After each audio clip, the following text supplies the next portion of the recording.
Looking to jam the receivers at the line here. Press coverage look defensively.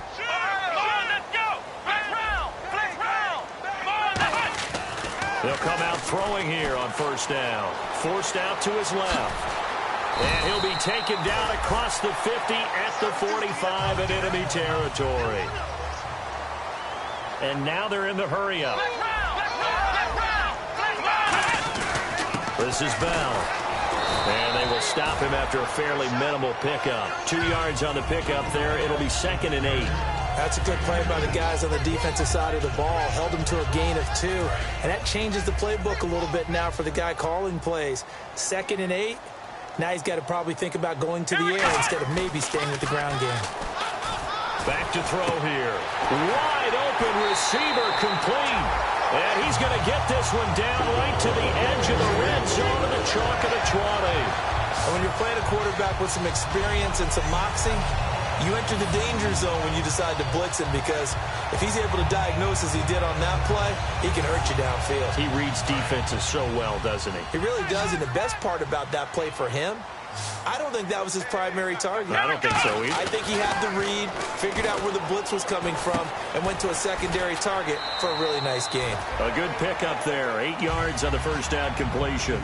Seeing that play and understand just how tough it is to cover tight ends, especially the ones running around the NFL nowadays, makes me glad I didn't make it in that league. I would have had a really difficult time. But now you get to sit up here with me. Yeah, and that's fun, isn't it? And what a really nice game right there on first down for them. Brings up a nice second down for them. And now it looks like they're going to be in the hurry-up. The offense operating inside the 10 at the 8 here. It's 1st and goal. No gain on the play that time, and it sets up 2nd and goal. So nothing there, but maybe you blame that on the blocking. Yeah, at some point you've got to win at the point of attack. And on that play, that was all the defense. They made it happen. 1 quarter remains here in this Thursday night matchup. We'll return with more after this break. You're watching the NFL on EA Sports. Back now in Pittsburgh. It's Steeler football, and they have the lead as well as we begin quarter number 4. 6 plays got them down here. This is play number 7, 3rd and goal. They come up with one running back. That's Bell.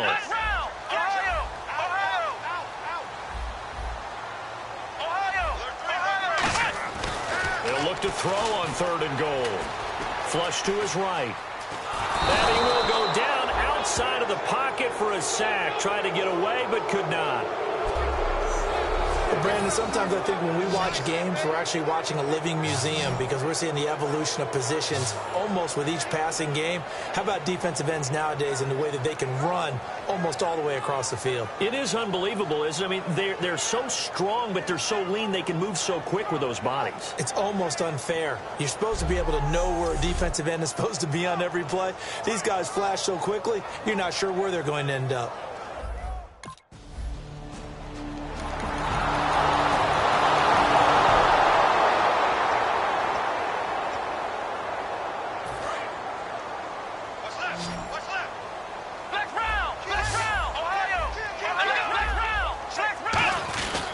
A give to Bell. And some space here.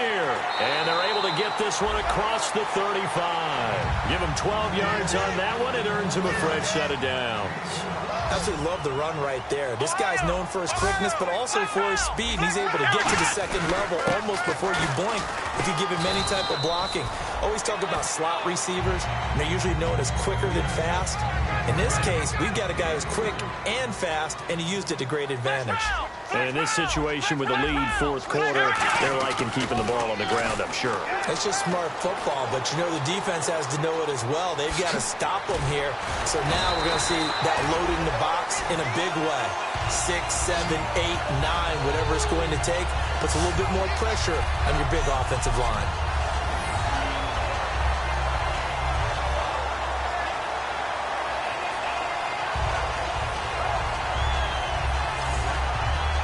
Fresh set of downs here.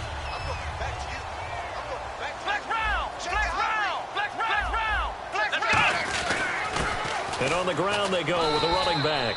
Just a yard on the first down carry, so it's 2nd and 9. See if they stay on the ground for 2nd down. Looking to speed things up here, going with some tempo.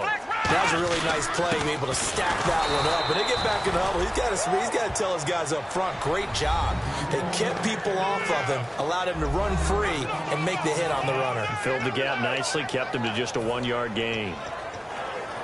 And at this stage of the game, time a factor, time on their side as they just try to eke out the final precious moments in this one. They'll look to throw. He gets it to Brown, complete. It's a pickup of 16 there, and it'll lead to a new set of downs.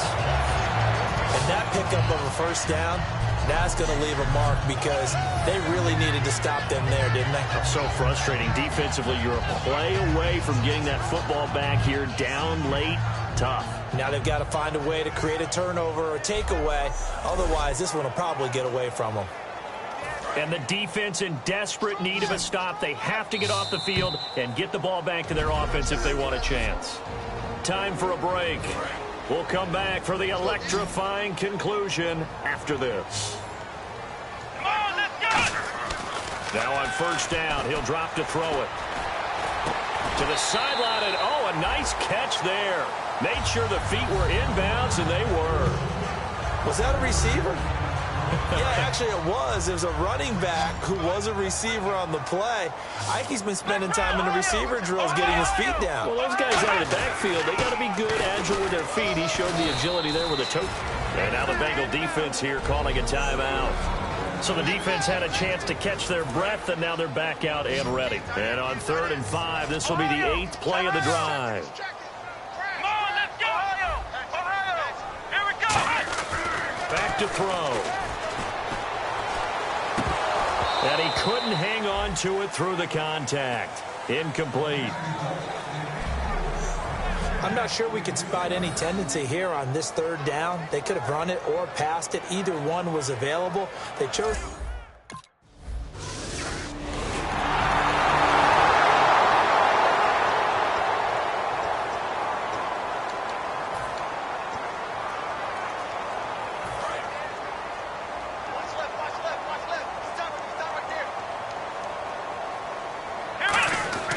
They'll look to throw. Escaping the pressure right. And they get him down, but not before he takes it across the 40-yard line. He goes for 18 there as the drive will continue. And quickly, they get to the line. Back to throw. Out left side here to Bryant. And he'll be brought down at the 48-yard line. That one good for 10 yards. And that'll bring up a second in just about a few inches here. Bengals. Let's go! He'll look to throw. Eluding the pressure right. Wow, evasive. Make a miss. And he'll get this one down near the 20-yard line. And now the Bengals are going to call another timeout. That'll leave them with just one remaining in this 4th quarter of play. The defense, they got a little bit of a breather. Now they're back and set as we resume play. So after that big gain, let's see what else the offense has up its sleeve. Here we go! He's back to throw. Over the middle here to Brown. And he gets it inside the 10 to the 9. A solid pickup at 13 sets him up 1st and goal. And the offense moving quickly to the line. Back to throw. Steps away, hammering for the goal line. He loses the football. And the Bengals grab it. And a big turnover there as his guys will get the football back.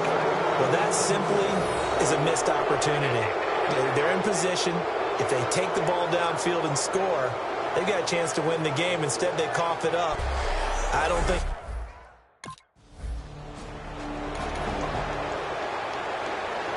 Well, I know it points to this when you wanted to close your eyes because of all the points that were being put on the scoreboard. You're a defensive guy, but it was a fun little track meet, wasn't it? It was, and you know the people who really enjoyed this game?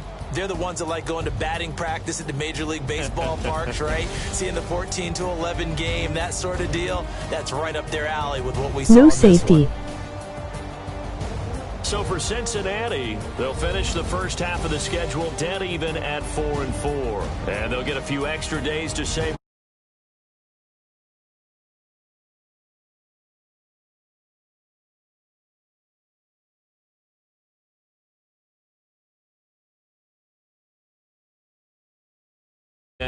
And they'll be on the road next What week is this for a voice? matchup with the Baltimore Ravens.